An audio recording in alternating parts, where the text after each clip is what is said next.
Hi hello welcome to Andhraprabha. This is Tejaswi. సలార్కు సలాం అంటోంది యావత్ ప్రపంచం. రెబల్ స్టార్ ప్రభాస్ కటౌట్కు ఈ మూవీ బాగా సెట్ అయిందని చెబుతున్నారు fans, audience. Director Prashanth Neel darling combo అదిరిపోయిందంటున్నారు. ఇక కలెక్షన్స్ అయితే బాక్స్ ఆఫీస్ బెండు తీస్తున్నాయి. వరల్డ్ వైడ్గా రిలీజ్ అయిన సలార్ విజయవంతంగా దూసుకుపోతోంది. రికార్డును తిరగరాస్తూ మరోసారి తనకు ఎదురులేదని నిరూపించాడు ప్రభాస్. వరుసగా 3 రోజులు వీకెండ్స్ రావడం, సలార్కు పాజిటివ్ టాక్ వినిపించడంతో థియేటర్ల ముందు ఫుల్ రష్ కనిపిస్తోంది.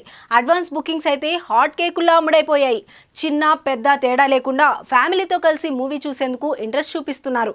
తెలుగు సినిమా, అందులోనూ ప్రభాస్ మూవీ కదా అని మల్టీప్లెక్స్లకు వెళ్తున్నారు. ఇలా వెళ్తున్న ఫ్యామిలీలకు ఇబ్బందులు తప్పలేదు. పిల్లలను థియేటర్లలోకి అనుమతించడం లేదు. 18 ఏళ్లకు ఒక్క రోజు తక్కువ వయసున్న నో ఎంట్రీ అంటున్నారు. దీంతో మల్టీప్లెక్స్ల దగ్గర గందరగోళం, గొడవలు జరుగుతున్నాయి. థియేటర్స్ కు వెళ్తున్న ఫ్యామిలీలు పిల్లలను వదిలేసి లోపలికి వెళ్లలేక వెనక్కి తిరిగి వస్తున్నారు.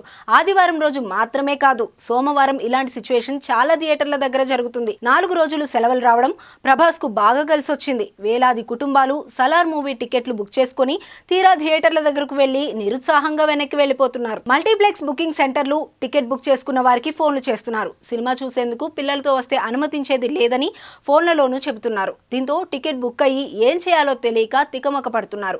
ఇప్పటికీ చాలా మంది ఈ సినిమా చూద్దామనుకున్నా చూడలేకపోయారు. కొన్ని మల్టీప్లెక్స్ థియేటర్లలో టికెట్ డబ్బులు వెనక్కి ఇస్తుండగా మరికొన్ని థియేటర్లలో ఎలాంటి రీఫండ్ రావడం లేదు. దీంతో వేల రూపాయలు పెట్టి సినిమా టికెట్లు కొనుగోలు చేసిన మధ్యతరగతి ప్రజలు నష్టపోతున్నారు. గతంలో చాలా సినిమాలకు ఏ సర్టిఫికేట్ ఉన్నా థియేటర్లలో పెద్దగా ఆంక్షలేమీ లేవు. సలార్ విషయంలో కఠినంగా వ్యవహరించడంతో గందరగోళం నెలకొంది. కొంతమంది సినిమా అభిమానులైతే సలార్ కంటే ఘోరమైన బూతులు, అర్ధనగ్న శృంగారం ఉన్న సినిమాలకు యూ సర్టిఫికేట్ ఇచ్చారని, ఇలాంటి సినిమాలకు పిల్లలను అనుమతించారని సలార్ విషయంలో మరీ కఠినంగా ఉండటం ఏంటనే అభిప్రాయం వ్యక్తం చేస్తున్నారు.